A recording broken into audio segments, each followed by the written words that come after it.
iOS में एक default rubber band या इलास्टिक स्क्रॉल इफेक्ट होता है, जिसको यूज़ करके हम लिस्ट के ओवर स्क्रॉल होने पर लिस्ट आइटम के गैप को इंक्रीमेंट करने की एनिमेशन लगाएंगे, चाहे वो टॉप से करें या बॉटम से। सबसे पहले फ्लैट लिस्ट को उसके एनिमेटेड वर्जन से अपडेट करें रीएनिमेटेड पैकेज से, क्योंकि हम एनिमेटेड स्क्रॉल हैंडलर हुक का यूज़ कर रहे हैं स्क्रॉल के ऑफसेट को ट्रैक करने के लिए, जिसे as a shared value use करेंगे। और scroll event throttle on scroll event की फ्रीक्वेंसी को कंट्रोल करता है। यहाँ 16 वैल्यू का मतलब यह है कि हर 16th ऑफ अ सेकेंड में ये ऑन स्क्रॉल इवेंट को कॉल करेगा, 60 FPS को कंसीडर करते हुए।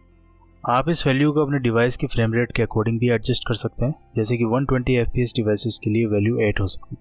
पर इन सब स्टेप्स को सिंप्लीफाई करने के लिए रीएनिमेटेड एक और hook use scroll view offset provide करता है, जिसमें हमें बस एक animated reference as a value pass करना होता है एंड फिर ये ऑफसेट को ऑटोमेटिकली ट्रैक करेगा। नेक्स्ट हम फ्लैट लिस्ट को एक व्यू से रैप करेंगे एंड रेफरेंस के साथ, जिससे हम फ्लैट लिस्ट की एग्जैक्ट हाइट गेट कर सकें जो स्क्रीन को कवर कर रही है, क्योंकि हमें इसको on content size change prop से मिलने वाले टोटल हाइट से सबट्रैक्ट करना होगा, ताकि हमें लिस्ट का मैक्सिमम स्क्रॉल ऑफसेट मिल सके। तो अगर उससे ज़्यादा स्क्रॉल होता है तो ये सिग्निफाई करेगा कि यूज़र बॉटम से ओवर स्क्रॉल कर रहा है। अब इन डाटा को एज ए प्रॉप पास करेंगे। अब स्टाइल एंड एनिमेशन लॉजिक के लिए यूज़ एनिमेटेड हुक। यहाँ टॉप से ओवर स्क्रॉल तो इजीली पता चल जाएगा क्योंकि ऑफसेट की वैल्यू नेगेटिव होगी, लेकिन हमें इसे एंड स्क्रॉल लिमिट या मैक्स ऑफसेट से सबट्रैक्ट करना होगा ताकि बॉटम के लिए भी इक्विवेलेंट वैल्यू मिल सके। एंड 10 से डिवीजन सिर्फ एक मिनिमल स्पेसिंग के लिए है, इसे स्पेसिंग को बढ़ाने या घटाने के लिए बदल भी सकते हैं। इंटरपोलेशन में लिमिट के अंदर स्क्रॉल करने पर वैल्यू 0 या नॉर्मल रहेगी, पर ओवर स्क्रॉल करने पर हम स्पेसिंग को gap factor multiplied by index से इंक्रीज कर रहे हैं। बॉटम के केस में सेम रिजल्ट के लिए टोटल लिस्ट लेंथ से इंडेक्स को माइनस कर रहे हैं, और हम चाहे तो ट्रांसलेट वाई की जगह टॉप प्रॉपर्टी भी यूज़ कर सकते हैं, वो भी सिमिलर ही वर्क करेगा। फाइनली कंटेनर को एनिमेटेड व्यू से अपडेट करके एनिमेटेड स्टाइल को पास करते हैं। इसी के साथ री एनिमेटेड इम्प्लीमेंटेशन इज कंप्लीटेड।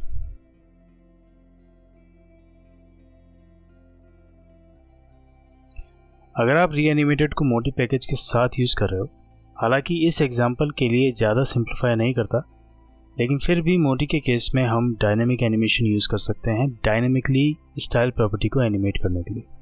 तो हम सेम एनिमेशन लॉजिक को डिराइव्ड वैल्यू में यूज़ करेंगे, जो कि स्क्रॉल ऑफसेट पे डिपेंड है, एंड में एनिमेट टू फंक्शन से स्टाइल अपडेट कर सकते हैं।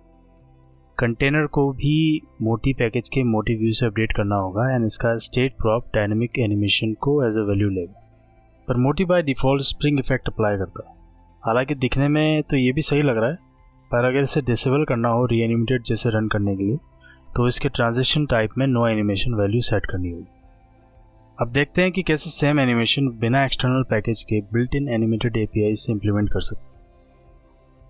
तो पहले तो रीएनिमेटेड पैकेज के एनिमेटेड फ्लैट लिस्ट से इसे अपडेट करेंगे, फिर ऑन स्क्रॉल इवेंट में एनिमेटेड इवेंट से हम वैल्यू को मैप कर सकते हैं, अगर नहीं तो इसे इस तरीके से भी कर सकते हैं। अब अगले स्टेप में हम मैक्स ऑफसेट या एंड स्क्रॉल लिमिट को कैलकुलेट करेंगे एंड अब इन वैल्यू को एज ए प्रॉप आइटम में पास करेंगे। अब आइटम कंपोनेंट में एनिमेटेड वैल्यू क्रिएट करते हैं ट्रांसलेशन को एनिमेट करने के लिए। फिर स्क्रॉल ऑफसेट के लिस्नर में सेम ही एनिमेशन लॉजिक यूज़ कर सकते हैं, पर यहाँ इंटरपोलेशन की जगह वैल्यू को कंडीशनली सेट कर रहे हैं। लास्ट में इसे स्टाइल में अप्लाई करके कंटेनर को एनिमेटेड व्यू से अपडेट कर दो।